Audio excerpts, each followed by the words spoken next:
Continuación, voy a leer mi columna publicada en el portal Más Colombia el 31 de octubre del año 2021. La columna se titula Inequidades en acceso a las vacunas y el poder de Pfizer. Mientras escribo esta columna, se encuentra reunido en Roma el grupo de los 20 países con las economías más desarrolladas en el mundo. En medio de una agenda complicada y sin la presencia de los líderes de China y Rusia, los mandatarios del G20 debieron recibir una carta abierta firmada por el director de la Organización Mundial de la Salud, el alto comisionado de las Naciones Unidas para los Refugiados y el director de la Oficina Internacional de Migraciones.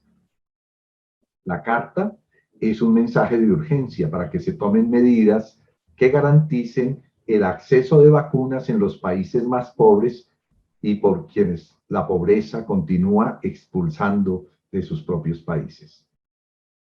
Otra carta en el mismo sentido fue enviada por dirigentes de países africanos. Al interior de cada país, la pandemia no ha afectado a todos los habitantes por igual, dadas las enormes desigualdades económicas existentes. En Colombia, el mayor número de personas infectadas y el mayor número de fallecimientos ha ocurrido entre los más pobres. A su vez, la estrategia de salud pública global que busca proteger al 70% o más de la población en cada país mediante la vacunación no deja de ser una ilusión. Los 30 países más pobres del mundo no han vacunado todavía al 2% de sus habitantes. En la carta enviada al G20 se lee: los países ricos, por cada 100 habitantes, han administrado 133 dosis. En los países pobres, por cada 100 habitantes, se han aplicado únicamente 4 dosis. El problema de fondo reside en las normas de propiedad intelectual de los productos farmacéuticos establecidas en la Organización Mundial del Comercio, normas que otorgan mediante patentes el monopolio del negocio de las vacunas, en virtud del cual unas cuantas empresas transnacionales establecen precios impagables por los países de las economías más débiles y que incrementarán significativamente la deuda externa de los países de medianos ingresos. La magnitud de la pandemia y el monopolio otorgó a las compañías productoras y comercializadoras de las vacunas un poder político aún mayor al que tenían previamente y las ubicó en una posición que les ha permitido imponer condiciones onerosas en los contratos que negocian con los distintos gobiernos. El poder de Pfizer es el título de un informe publicado el pasado 19 de octubre por la organización norteamericana Public Citizen, en el que se analizan los condicionamientos impuestos por Pfizer al Reino Unido, la Unión Europea, Brasil, Perú, Estados Unidos, Chile, Albania y Colombia. Y hay un link para ver el informe en su totalidad.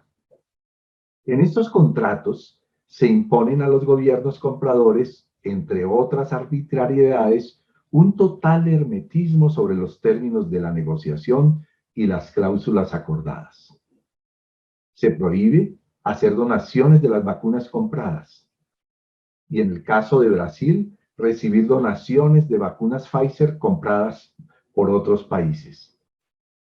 Colombia ya recibió donaciones de Estados Unidos, pero no de vacunas Pfizer. En particular, el gobierno colombiano aceptó eximir a Pfizer de responsabilidad por problemas que pudiera causar su vacuna o por incumplimientos en los tiempos de entrega. Renunciar a la soberanía jurídica y tramitar cualquier disputa en tribunales privados de la jurisdicción de Nueva York, pagar las decisiones de esos tribunales con activos del Estado, que pueden incluir cuentas bancarias en el exterior o empresas estatales. Pfizer, que al parecer se reserva el derecho de producir vacunas haciendo uso de información de otras casas farmacéuticas, acordó además con Colombia que si otro fabricante de vacunas demanda a Pfizer por violar normas de propiedad intelectual, Colombia debe responsabilizarse de defender a Pfizer y pagar por la demanda. Lo curioso es que tanto Pfizer como el gobierno de Colombia se han opuesto a la solicitud de suspender en la Organización Mundial del Comercio las normas de propiedad intelectual para medicamentos y vacunas, al menos durante la pandemia.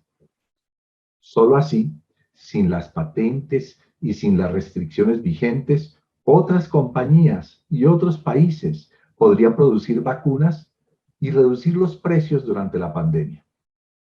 Sin duda, se beneficiaría a la población mundial, pues a más personas en cualquier lugar del mundo sin vacunar, mayor transmisibilidad del virus a nivel global.